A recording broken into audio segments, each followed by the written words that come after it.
Hallo ihr liebe Leid, hier ist wieder der Yankee mit Let's Play Gothic auf Pelzig und wir machen uns jetzt um 10:38 Uhr auf dem Weg zum Sekret der Minecrawler. Auf der anderen Seite könnte ich auch nochmal bei der Mine vorbeigucken und könnte nochmal die Quest mit der Waffe erledigen. Ich denke, das wäre auch nicht verkehrt, sonst haben wir den Scheiß ewig und 3 Tage und zum Schluss ist uns die Waffe, die er uns gibt, eigentlich überhaupt nichts mehr wert. Deswegen würde ich doch glatt sagen, wir kümmern uns mal dort drum. Magie beherrschen wir derzeit noch nicht wirklich, nur ein paar Spruchrolle haben wir zurzeit. Deswegen finde ich es auch nicht verkehrt, wenn wir noch ein bisschen kämpfen. Weil ich habe ja am Anfang, weil wir ja als Schatten starten, habe ich ja noch ein bisschen in Kampf freigeskillt. Damit ich mich wenigstens später als Magier oder gerade am Anfang als Magier, wo ich ja noch nicht so viel und noch nicht so starke Magie habe, dass ich mich auch so noch ein bisschen wenigstens verteidigen kann. Ich finde das schon relativ wichtig. Weil, wenn ich mich jetzt nur auf Magie konzentrieren würde und nur Mana skillen würde, tja, da hätte ich irgendwann nie mehr besonders viel übrig. Dass ich jetzt zum Beispiel nicht so einen Schaden austeilen könnte, wie ich das rein hier durch meine Schläge mache. Mit einer Stärke von 41 durch die Tränke, durch die Stärketränke, die man kriegt, haben wir durchaus auch die Stärke gut erhöht. Zusätzlich kommt halt auch noch die, wie heißen sie? Ja, die Artefakte, die Ringe noch dazu, die ich trage. Und die Verteidigung habe ich eigentlich auch relativ gut erhöht. So, genau, da kann ich jetzt Amokat kurz rüber gehen. Werde ich gerade nochmal hier speichern. Strömung ist relativ stark, wie man schon sieht. Aber ich mag auch hier nochmal hingehen und mag ich nur mit der Lurker anlegen. Wie wir sehen, sind die schon etwas stärker, die Biester. Aber ach, kein großes Problem für mich. Also das kriegen wir eigentlich schon relativ gut in den Griff hier. Dann kann ich mich auch noch mit der Varane und mit der schwarze Goblins so drüber auch noch anlegen. So. Varane sind mittlerweile auch nicht gerade das große Thema. Also auch die kriegen wir ziemlich easy peasy, living squeezy schon von der Bühne runter, die Viecher. 4 Kralle geben sie uns. Ich glaube in Gothic 3 geben sie auch noch Varanhaut, wenn man das geskillt hat. Ich persönlich finde die Jagdskills in Gothic einfach großartig. So, schwarzer Goblin. Uiuiui, jetzt kommt die ganze Bande auf uns zugestürmt. Und ein Level habe ich auch noch gekriegt dabei.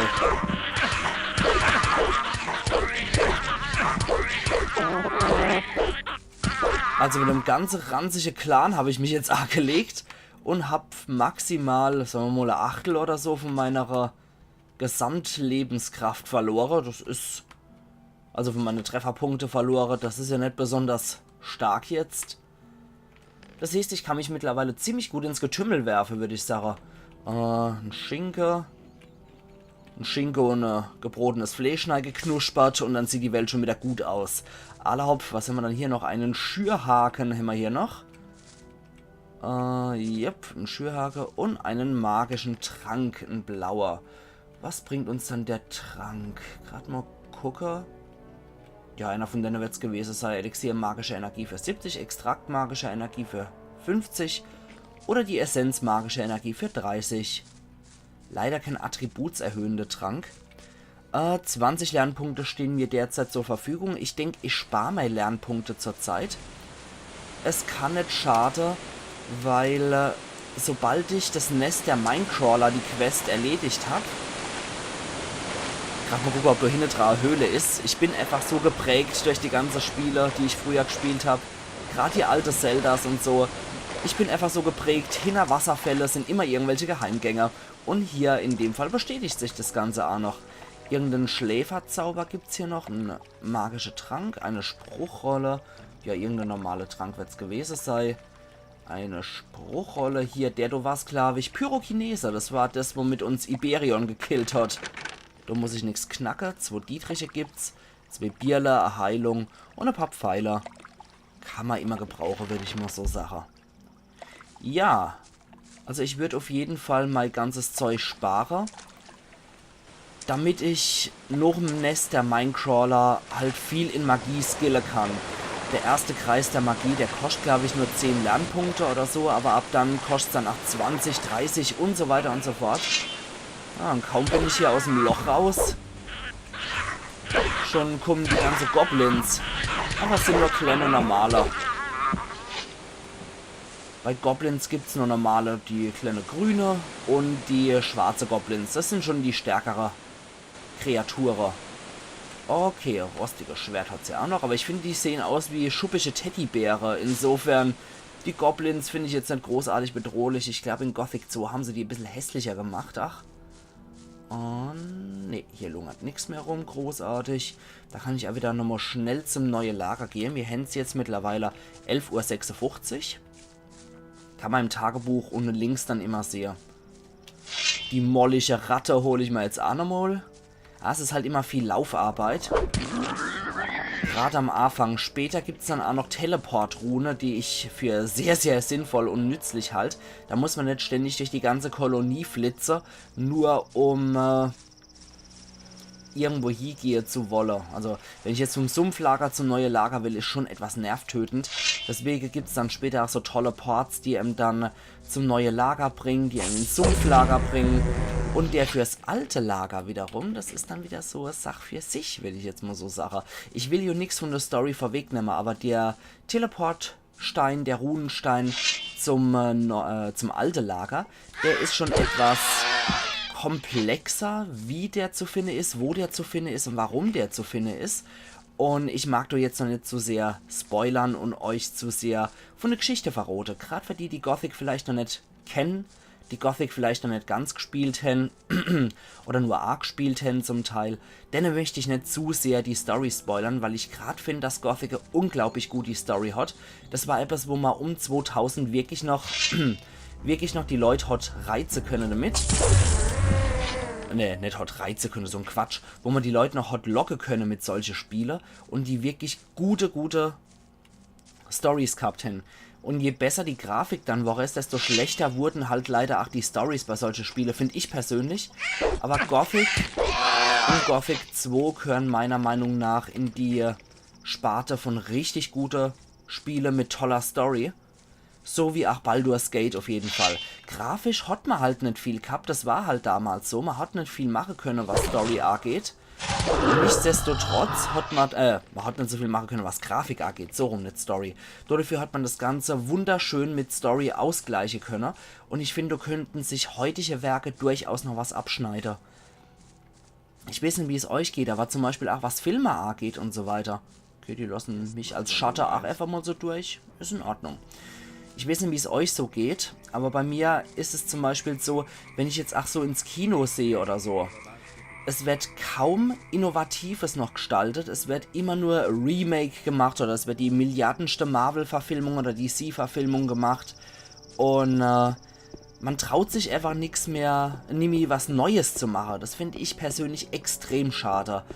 Früher hat man auch wirklich viel Neues gemacht, siehe zum Beispiel jetzt in den 80er Jahren der Terminator, der jetzt auch wirklich totale Kultstatus hat und ausgeschlachtet worden ist, bis es auch nicht mehr feierlich war.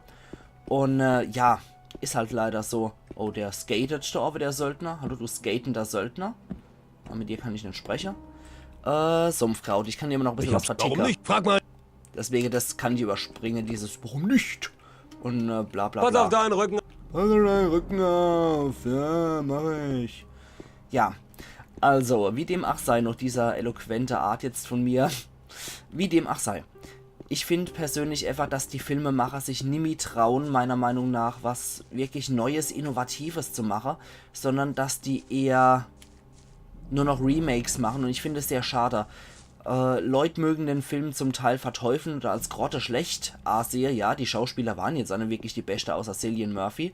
Aber zum Beispiel der Film In Time, der hat eine wunderbare Story gehabt für den Anfang. Also diese Grundidee mit Zeit ist Geld, beziehungsweise Zeit ist halt einfach das, worauf es ankommt. Und das fand ich ziemlich geil. Aber dass die halt so modernes Bonnie und Clyde dort raus gemacht haben, so, ne, das war jetzt doch etwas dämlich gemacht. Wenn du wieder.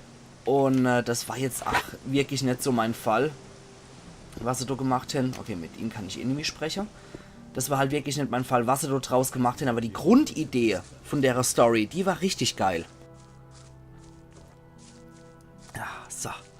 Und ich finde es halt sehr schade, dass solche innovative Projekte heutzutage irgendwie nicht mehr vorkommen oder nur noch ganz, ganz selten vorkommen, sondern dass man eher schlechte Buch- oder Spiel- oder ja, andere Verfilmungen in Angriff nimmt. Okay, jetzt Assassin's Creed war meiner Meinung nach eigentlich relativ gelungen, weil das die Atmosphäre von dem Spiel generell recht gut eingefangen hat, ohne auf die spielbare Charaktere einzugehen, sondern eigentlich Story in dem Universum. Das fand ich eigentlich sehr ordentlich. Aber ja, ich denke, ihr wisst, was ich meine. Ich finde es halt sehr schade, dass man mittlerweile nur noch irgendwelche Remakes und so weiter sieht. Wobei, von einem Remake von Es zum Beispiel, war ich hochgradig begeistert. Es war perfekt, es war wunderschön gemacht und so nah an einem Buch, wie ein Film nur sein kann, meiner Meinung nach. Also da haben sie sich richtig Mühe gegeben und man merkt es auch. Es war wunderschön gemacht. Das Remake war meiner Meinung nach absolut genial. Und es gibt durchaus auch so Sachen, da finde ich, dass auch Remakes nicht verkehrt sind, wobei ich auch die alten Filme natürlich immer sehr gern sehe. Wie zum Beispiel jetzt der alte Robin Hood mit dem Kevin Costner und so. Allein schon, weil Alan Rickman da mitspielt. Sowas mag ich einfach, ach.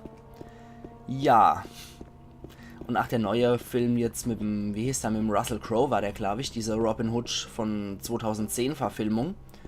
Fand ich eigentlich auch gar nicht mehr so verkehrt. Das war halt, mittlerweile legt man halt eher so Wert drauf, dass es so pseudohistorisch ist bei solche Filme und nicht so, sagen wir mal, Fantasiehistorie, wie das bei dem Hey du! Alter Du gehörst nicht zu meinen Jungs. war. Was machst du hier?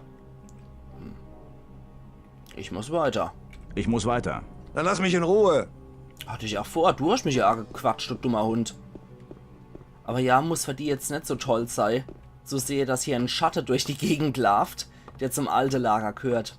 Naja, also gerade bei deinen Filmen und bei Remakes und Pipapo, du könntest stundenlang drüber labern, weil ich persönlich finde es halt immer etwas schade, dass die Leute sich nichts Neues mehr trauen. Und ich würde gern Neues sehen, auch wenn viel dann Müll dabei wäre. Es wäre mir egal, aber Hauptsache die Leute trauen sich mal wieder. So, Baloro. Ich hab den ganzen Kram. Ich habe den ganzen Kram dabei. Jetzt machen wir den Deal mit der ultimativen Waffe, ja? Dann zeig doch erst mal her. Hier hast du.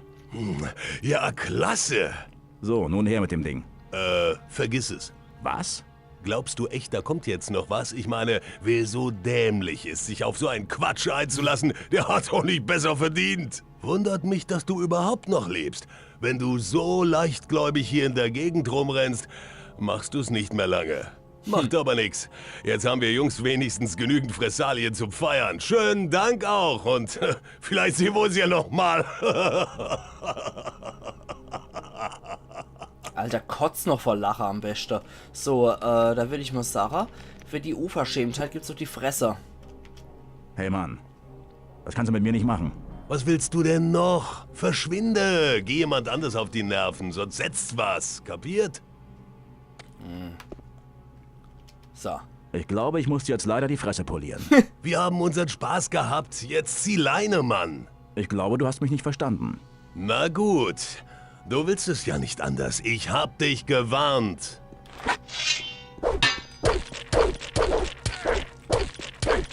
Noch ein Recht und du bist tot. Okay, der ist ein etwas härter Rinus, der Typ. Machen wir noch einmal. So, bla bla bla bla. Und noch einmal bla bla bla. Ich glaube, du hast mich nicht... Na gut. Bla.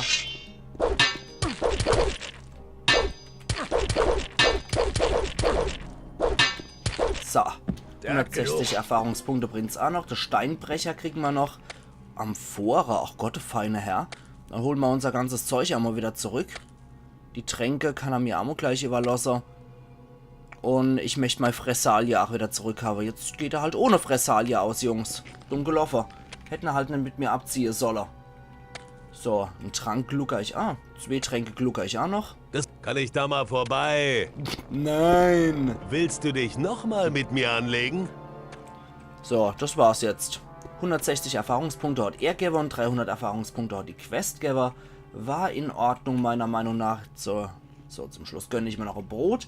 Und was war dann die tolle Waffe, die er gehabt hat? 37, der Steinbrecher. 26 Kraft braucht's. Ja, du ist die Waffe vom Bullet besser. Schönes Schwert. So. Dann war die Quest jetzt auch noch vollendet. Und... Moment. Hopp. Und... Hopp. So. Wie wir auch schon in der Burg gelernt haben, am besten... Hey! Hey! Hey! Hör auf! Hör doch auf, du Säckel! Also, sag mal, geht's noch? Schlecht. Hallo? Geht's noch? Das hat mich der Arsch hier noch attackiert? Weil ich einer von seinen Scheißtypen fertig gemacht habe. So, noch einmal. Was willst du? Okay, dann gehen wir da ein bisschen weiter abseits. Dass der Arsch da unten das nicht mitkriegt. Wir haben... Ich glaube, du hast... So. Na gut.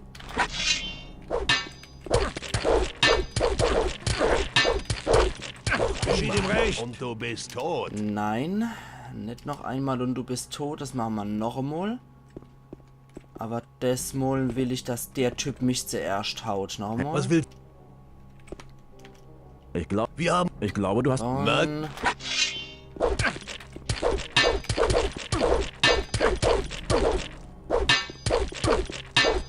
Noch einmal. Und du bist tot. Scheiße. Ja, aber das ist schon ziemlich asozial, dass der Typ mich dann da ohne attackiert. Das muss ja echt nicht sein, Mann. So, noch einmal. Hey, was? Noch einmal. Wir... Ich glaube, du... Na...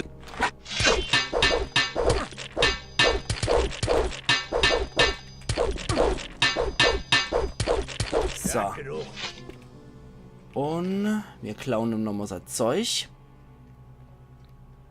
Das sind 70er Heiltränke. Dann hoffen wir mal, dass der Spongo uns jetzt nicht nochmal attackiert hier unten.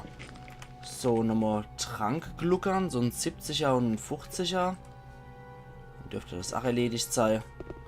Und. Das wird dir noch sehr leid tun. Und? Willst du dich nochmal mit mir anlegen? Nee. Wie sieht's aus? Attackiert mich jetzt der Spongo da ohne wieder? Nee, der glotzt noch dumm in meine Richtung. Also sorry, aber ich will hier wirklich keinen Stunk machen. Es kotzt mich halt nur an, wenn die Leute mich dann auf einmal attackieren. Das war ja auch beim Mordrak der Fall, bei dem NSC, der mich da plötzlich auch attackiert hat. Aber wenn der mich zuerst angreift, also sorry, dann bin ich nicht der Idiot, der dran schuld ist. So. Aber gut, jetzt komme ich... Hey! Lass du mich in Friede, du Sausack. Jetzt attackiert er mich wieder. Na gut, dann leck mich doch. Ich bin fort, bevor der mich angreifen kann wieder. So. Das Problem habe ich mit der anderen Söldner zum Glück nicht. Und in der Kessel muss ich sowieso nicht mehr. Nur noch später im Spiel. Aber, ja, da ist es egal. Da möchte ich auch noch nicht so sehr spoilern, was die Story angeht. Weil, ja. Wir kommen auf jeden Fall nochmal in den Kessel zurück. Aber das wird zum relativ späten Zeitpunkt hier im Spiel der Fall sein. Und, ja. Bis dorthin kann es mir jetzt scheißegal sein. Ich habe jetzt alle Quests soweit erledigt. Die große Sache der Bruderschaft bin ich gerade noch mit dabei. Aber ich mache jetzt noch das Nest der Minecrawler. Oder wie es der Korkalom sagt, Minecrawler. Ich finde die Synchro zum Teil so extrem geil in dem Spiel. Da macht es echt einfach nur tierisch Spaß, den Leuten zuzuhören und ich könnte meine Arsch ablachen dabei. Ach ja. Dieses Waffenfiasko hier. Hoffen wir nochmal, dass wir das ordentlich zu Ende gebracht haben und dass die Leute im neuen Lager mich jetzt auch nicht noch angreifen. Ansonsten wäre das echt sehr, sehr bitter. Gerade bei Gothic Ends ist du leider noch etwas urausgeglichen. Und bei Gothic Ends, ja, da ist die Dynamik, die NSCs sind leider nicht so clever. In Gothic 2 haben sie das ein bisschen besser ausbalanciert. Da hat man zwar immer noch solche Begegnungen, dass man einen Typ zum Kampf fordert. Und die halbe Kumpels machen da mit. Beziehungsweise das halbe Lager mischt er mit auf. Aber in Gothic Ends ist es leider noch weitaus häufiger der Fall. Das ist etwas schade. Jo. Wie dem auch sei. Wir haben derzeit ja, nur noch 3000 Erfahrungspunkte, bis wir das nächste Level erreichen. 20 Lernpunkte haben wir im Sack. Wir könnten theoretisch zum Kronos oder wie der Typ heißt, könnten wir auch noch zu dem Wassermagier gehen. Aber ich halte es für derzeit für sinnvoller, das nicht zu machen. Trotz allem, würde ich mal ganz gerne ins Lager gehen, nicht, dass die mich attackieren und ich habe hier alle als Todfeinde auf Lebenszeit oder so. Okay, hier attackiert mich zumindest mal niemand. Hätte ich den Typ jetzt umgebracht, wäre das wahrscheinlich der Fall gewesen. Dann wäre ich hier ein Mörder und vogelfrei gewesen, aber so. Kronos Hester. Okay. So. Ich möchte Schriften über Magie. Schriften über Magie, genau, die will ich. Aber Stärke Bonus 10 haben wir jetzt zum Beispiel. Was trage ich denn derzeit für tolle Ringe? Aber ich glaube, so eine habe ich noch nicht. Ring der Stärke um 10. Lebensenergie. Ich gucke gerade mal, was ich dort trage für Ringe. Geh zur Seite! Ja, ist ja gut. Ich bin schon in die ganz andere Richtung gelatscht, dummer Hund. Stärkebonus und Schutz vor Waffen plus 5 jeweils. So. Dann noch einmal. Tauschen. Ich möchte... Und ja, Ring der Stärke will ich dann.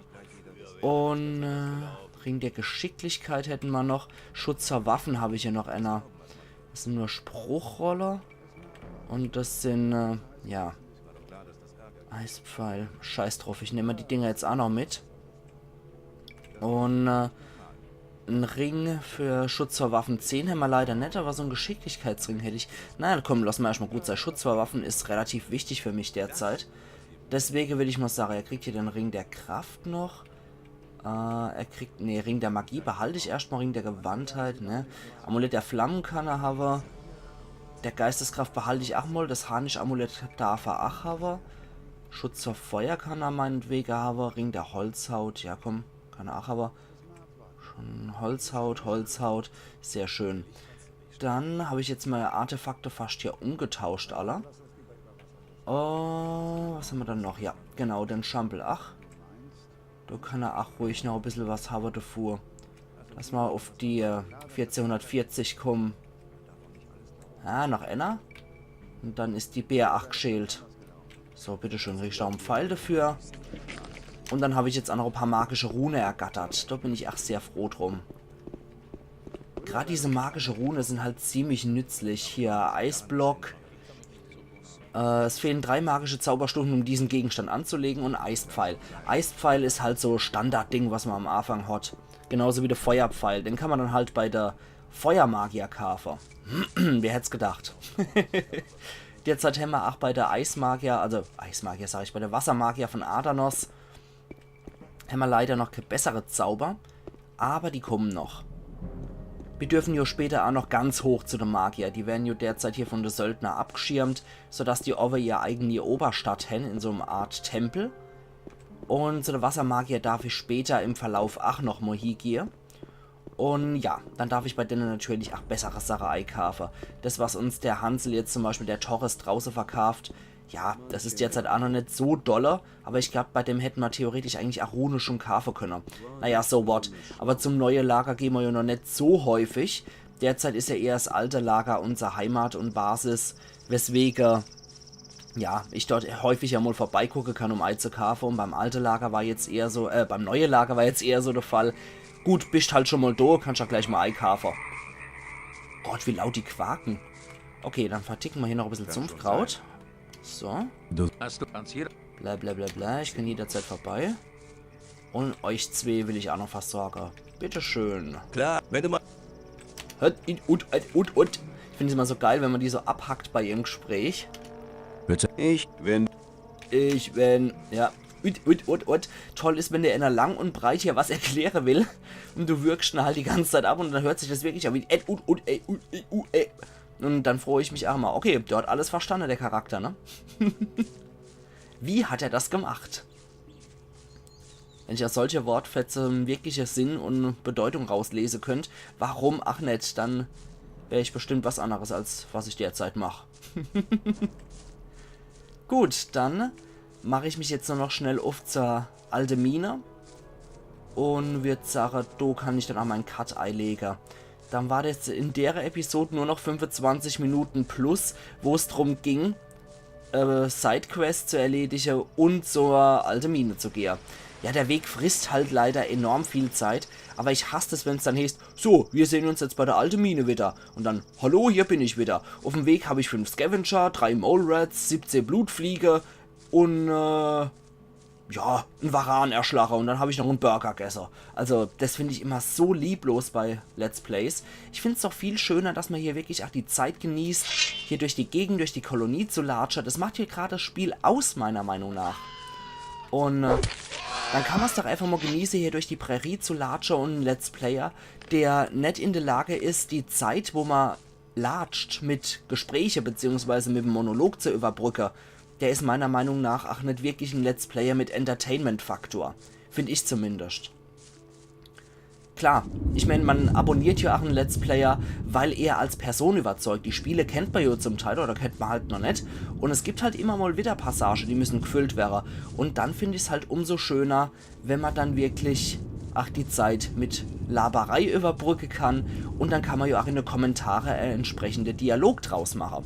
Also ich laber das jetzt zwar alles, aber ja, ihr könnt ja in den Kommentaren was dazu schreiben und ich finde, das macht dann die Interaktion aus, was mir besonders Spaß macht an dem Hobby. Deswegen, ja, meine Meinung ist kundgetan. Ein Let's Player, der nicht labert, ist meiner Meinung nach auch nicht wirklich ein Entertainer. Jo, wir sind jetzt auf jeden Fall in der alte Mine wieder angekommen und ich würde sagen, hier an der Stelle kann ich jetzt auch perfekt meinen Cut setzen und wir sehen uns dann morgen wieder zu Let's Play Gothic auf Pelzig. Also, machen's gut und bis morgen dann. Euer Yankee.